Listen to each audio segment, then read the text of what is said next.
हम मीनू झा प्रणाम करै छी समस्त मिथिलावासीके। आइ हम कोबरमे बड़ जे पटिया झाड़ै छथि तही कालक गीत लऽ कऽ उपस्थित छी। आशा करै छी अहाँ सबके नीक लागत। धन्यवाद। जय मिथिला, जय मैथिली।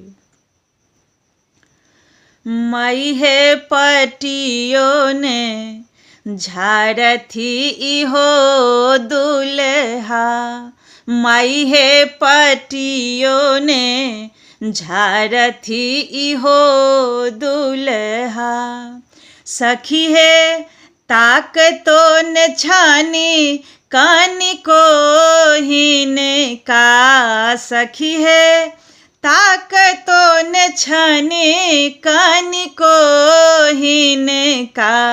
माई हे पटियो ने झाड़थी इहो दुल्हा, माई हे पटियो ने झाड़थी इहो दुल्हा।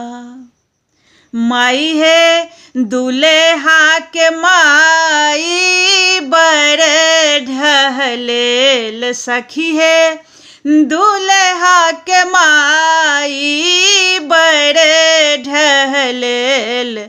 झाड़ू झाड़ू आहे दुल्हा पटिया हमार, झाड़ू झाड़ू आहे दुल्हा पटिया हमार।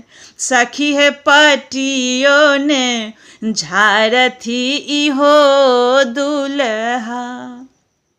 सखिए दुल्हा के माई छानी बर भर दुलारी, सखी हे दुल्हा के माई छानी बर भर दुलारी।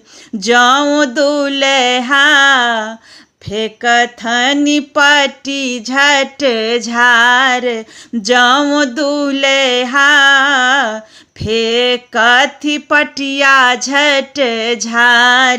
नहीं त कनिया सुहबे सो सुनथिन गारी, नहीं त कनिया सुहबे सो सुनथिन गारी। सखी हे पटियो ने झाड़थी इहो दुल्हा।